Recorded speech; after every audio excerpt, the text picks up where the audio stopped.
predstavljanje braniteljskih politika Kukuriku koalicije. To je tema koja je dijelila Hrvatsku, i to namjerno, zadnjih 10 godina. Želimo da to prestane, da s tim jednom uvijek završimo i da ovdje konkretno progovorimo o onome što kanimo učiniti, o problemima koji stoje pred nama i da odgovaramo na vaše pitanje. Hvala vam što ste se odazvali u ovolikom broju. O detaljima ovog razgovora nešto će kasnije reći i moderator, ali bit je da nema neodgovorenih pitanja. Odgovaramo na sve. I na pitanje iz ove tematike i na sva druga pitanja. Ono što želim naglasiti na samom početku. Braniteljima jamčimo fair, pošten i transparentan odnos. Nismo tu da bismo ukidali prava, da bismo kopali po prošlosti, jer prošlo je previše godina. U svakom procesu, u svakom društvenom procesu ima i ispravnih stvari i nepravilnih. Ali kada prođe određeno vrijeme, treba pođeti crtu. Hrvatska ima ozbiljne razvojne probleme. I te podjele oko branitelja, koje su namjerno bile provocirane sve ove godine, su za nas stvar prošlosti. Ali imamo konkretni plan. Dakle, kad kažem podvući crtu, ne mislim gurnut pod tepih, imamo konkretne planove.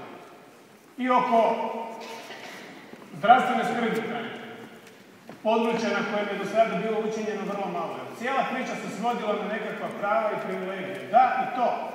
Međutim, imamo posla sa jednom velikom populacijom koja nije homogena, koja je heterogena, koja je gradska, koja je seoska, koja je s mora, koja je s obale. Ljudi, tisuće ljudi, deseci tisuće ljudi, možda i stotine tisuće ljudi koji imaju različite probleme u svojim životima. I želimo se obratiti kao osobama i s njima komunicirati što je moguće direktnije. Dakle, ne preko posrednika, vi znate li koga nisu. Na ovi kojima je to postala profesija, da se postavljaju kao posrednici. Ima u SDP-u, HNS-u, IDS-u i te koliko ljudi koji imaju to iskustvo i koji su sami bili branitelji, koji su bili zapovjednici, koji su bili ratni heroji. Nažalost, stručnjaka za elektroniku nemamo.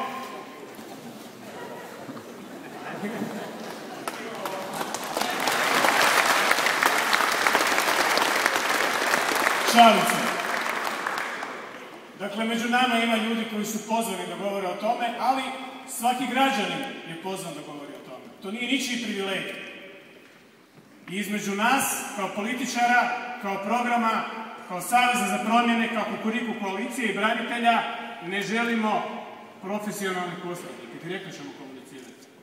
Branitelji su velika heterogena populacija. Ima ih 500.000. Nije bitno. 400, 600. Od toga 60 do 70.000 ljudi ima status invalida Domovinskog rata i prima mirovinu. Ali to nije sve. Dakle, ti ljudi vjerojatno imaju neke druge potrebe. Da završim. A nakon toga dam riječ svojim kolegama i suradnicima. To je za nas važna tema i ne želim da se stekne dojam da je samo odrađujemo. Puno više od toga. To je tema koju Hrvatska živi sve ove godine i to je tema koju ćemo živjeti i dalje. I uz sve naše razvojne probleme i planove, problem braniteljske populacije ostaje i s njime se moramo baviti i to ćemo vrlo rado raditi kada nam građani daju povjerenje. Dragi prijatelji, ovdje su danas sa mnom Ante Kotromanović, saborski zastupnik SDP-a.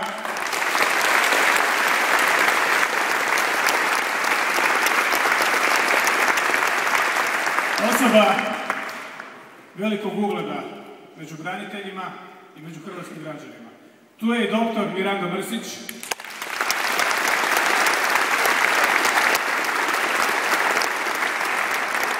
Koji će u ovom uvodu nešto reći o našem konceptu skrbi i konceptu zdravstvene zaštite branitelja, o čemu se do sada malo govorilo, a još manje radilo. Ne želimo zbog toga nikoga prozivati, tako je kako. Možda je sad pravo vrijeme da o tome počnemo govoriti i nešto napraviti. Imamo dobre namjere, a vjerujemo i da znamo što govorimo. Ovo drugo je važnije. Da znate što govorite. Mnogi imaju dobre namjere. Živjeli!